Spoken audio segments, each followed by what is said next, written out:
آپ نے حضرت عمر سے فرمایا عمر تیرے زمانے میں ایک شخص آئے گا، اس کا نام ہوگا اویس، اس کا قبیلہ ہوگا مراد، اس کی شاخ ہوگی کرن، اس کا رنگ ہوگا کالا، قد ہوگا درمیانہ، اور ایک سفید نشان اس کے جسم پر ہوگا۔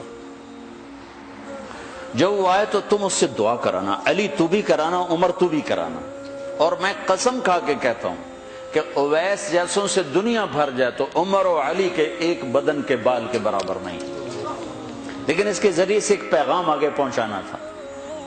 تو حضرت عمر اور حضرت علی حیران ہو کر دیکھنے لگے کہ ہمیں کہا جا رہا ہے کہ اویس سے دعا کروائیں، وہ ہم صحابی وہ تابعی۔ تو آپ نے فرمایا اس نے ماں کی ایسی خدمت کی ہے، جب وہ ہاتھ اٹھاتا ہے تو اللہ ہاتھ واپس خالی موڑتا ہی نہیں۔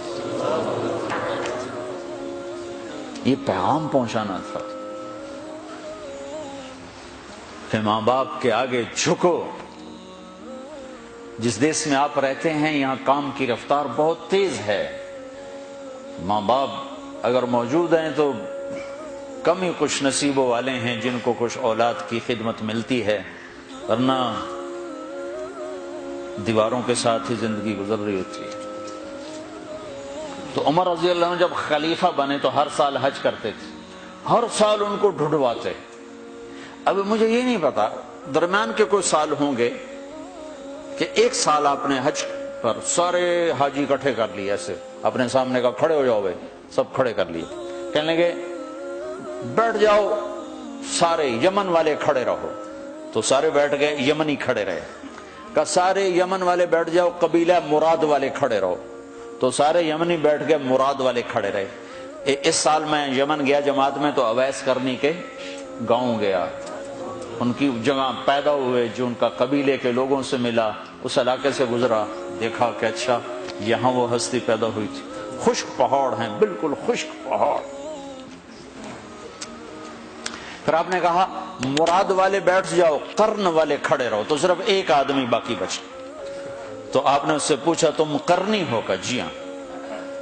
اویس کو جانتے ہو؟ کہ جانتا ہوں، میرا سگا بھتیجا ہے، میرے بھائی کا بیٹا، لیکن وہ تو تھوڑا پاگل سا ہے، آپ اس کا کیوں پوچھ رہے ہیں؟ تو عمر رضی اللہ تعالیٰ عنہ رونے لگے، کہا وہ نہیں، تو پاگل نظر آتا ہے۔ پھر آپ نے پوچھا کدھر ہے؟ آیا ہوا ہے حج میں ہے؟ کہ جی ہے۔ کدھر ہے؟ کہ جو اونٹ چرانے نکلا تھا عرفات کی طرف۔ تو حضرت عمر نے حضرت علی کو ساتھ لیا اور دوڑ لگائی اور پہنچے عرفات کی طرف، تو دیکھا تو ایک آدمی ایک کیکر کے درخت کے نیچے نفل پڑھ رہا اور اونٹ اس کے چاروں طرف چل رہے ہیں۔ تو یہ دونوں حضرات بیٹھ گئے، تو انہوں نے اویس نے محسوس کیا کچھ آ گئے لوگ، تو انہوں نے نماز مختصر کر دی، سلام پھیرا۔ تو حضرت عمر نے پوچھا کون ہو بھائی؟ کہا جی مزدور ہوں۔ کہا تیرا نام کیا ہے؟ کہا جی اللہ کا بندہ۔ کہا بھائی ہم سارے کے بندے ہیں، میں پوچھ رہا ہوں جو نام تیری ماں نے تیرا رکھا وہ کیا ہے؟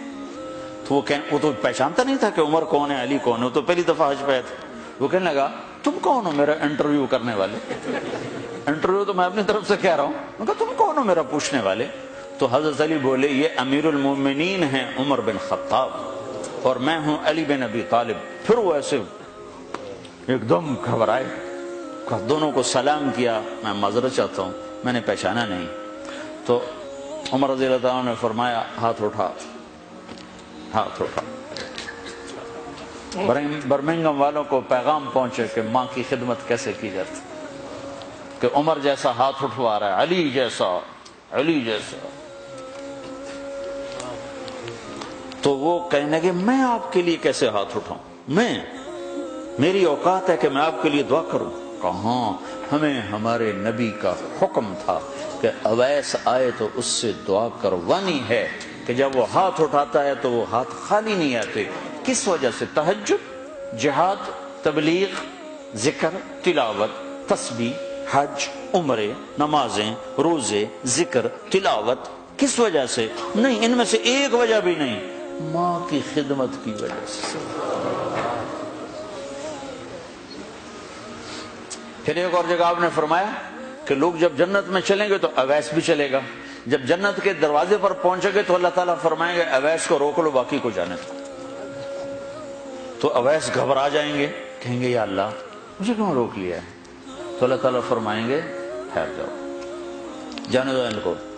ہاں بھائی، اب یہ سامنے جہنم کے لوگ کھڑے ہوئے ہیں، تو شفاعت کر، تیری تو فعل لاکھوں انسانوں کو جنت میں ڈالو، تجھے اس لیے روکا ہے کہ تو شفاعت کر، جدھر تیری انگلی اٹھتی جائے گی ان کے لیے جنت لکھتی چلی جائے گی، ان کے لیے جنت لکھتا چلا جاؤں گا، جدھر جدھر تو انگلی اٹھائے۔ صرف پونڈ ہی سب کچھ نہیں، مائیں بھی بہت کچھ ہے، صرف پونڈ ہی سب کچھ نہیں ہے، باپ بہت کچھ ہے۔